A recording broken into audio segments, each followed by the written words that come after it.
one of my favorite things of seeing Josh as a Hinge, and now even in a throuple, is seeing him be able to take full advantage of and really lean into his capacity for his relational abilities. Like I've never known anybody that has the capacity for intimacy and relational connection yep. the way he does. Like, I mean, even his friendships, like he has friendships that go back, 25, 30 years and they're like brothers, and the way that he is as a brother for his brothers and sisters and as a son and everything, like everywhere you look, like he really cares about his relationships. And then seeing him be able to really lean into that in the home has been like, it's beautiful to see.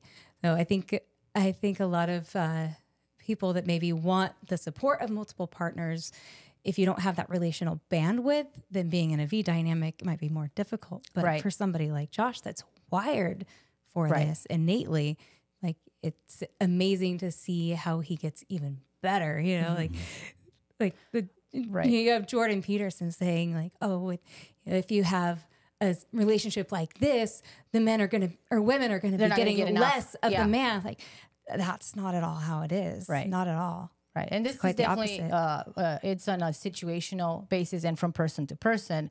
But yeah, in my opinion as well, like to be a good Hinge partner, you have to be a mindful partner and you have to be in touch with your feelings and you have to know how to deal with uncomfortable feelings because there is a lot of responsibility upon you. Correct. You have to be very good at planning in the calendar. Yeah. and making time and planning ahead and I've been being hearing organized. that joke a lot lately. Like, what does it take to be a good Hinge partner? A Google Calendar, shared Google Calendar. Yes. It was more difficult when we wore a Hinge starting out because, and I'll say this, it's because it's more challenging to have that one-on-one date night. So it's the date nights are split up, and you're worried. Am I spending enough time with you? Am I spending enough time with you? Am I spending enough time with the kids? What about my other relationships? What about my friendships? Right. Yeah. But when we became a throuple, that helped a lot because now we could start doing things together. It made it easier. So I wasn't, even though I have the capacity for loving so many people, it's like, but time, you only have so much time. That's that's a resource, and you only have so much of it. So that is the one thing I'd say to our listeners. So if you're looking to get into Hinge, you better be ready for all the how time. much you're going to have to plan out your schedule to make sure that you can be spread, and how far can you be spread? And sometimes too, especially if your partners don't live with you, that sometimes they are both going to have something where they really want your support, and you might have to choose sometimes. So yeah, having that knowledge and being able to cope with that without giving into the poly guilt of having to be all things to all people. Yeah.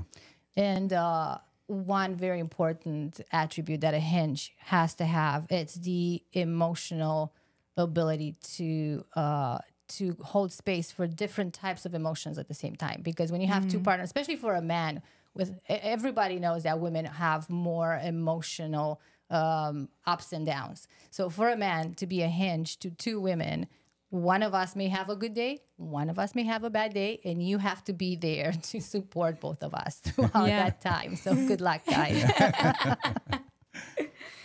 And knowing too that as the relationship dynamics change, and even just life stages change, your partners are going to need different things from you. And just that flexibility, like that's something Josh has always been really good at, is being flexible as my needs change and as your needs change, to just do what he can. Like, okay, you need this from me, I'll do that. Yeah, we'll figure it out. Yeah. And knowing that you want to, because that's your desire. You want to be the best partner you can be. He takes that. This is something that I have not noticed. I haven't found in any other partner I've ever had.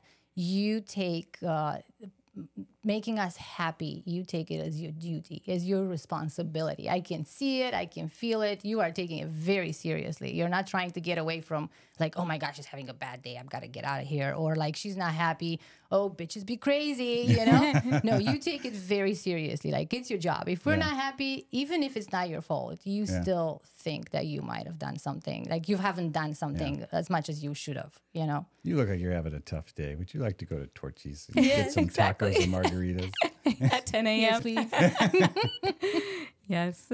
I think one of the things too that has made him very successful at doing that, being there when we need him, is that he is also very mindful of what he needs and communicative about that as well. It's like, and I know because he's so communicative about that, and he tells me like, hey, I need this space for myself. I need this to recharge me.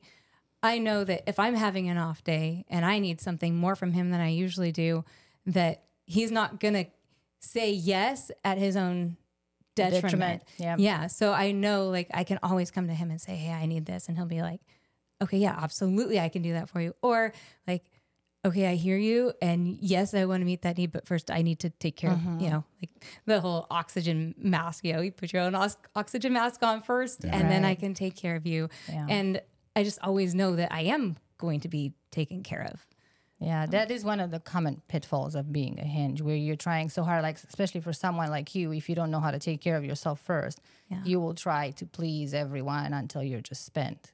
So like, yeah, you have to make sure you take care of yourself first. Put that oxygen mask on yourself first before you do it for somebody else. Exactly. And that I even learned a lot from his example in that, because I was not the type for a long time that would put my own oxygen mask on. Yeah, I would run myself until I had nothing left to give, and I wouldn't want to ask for anything more. Right. And then once I realized that I can ask for more, then everything really changed at that point. And then I also started taking time for myself and taking care of myself. Yeah.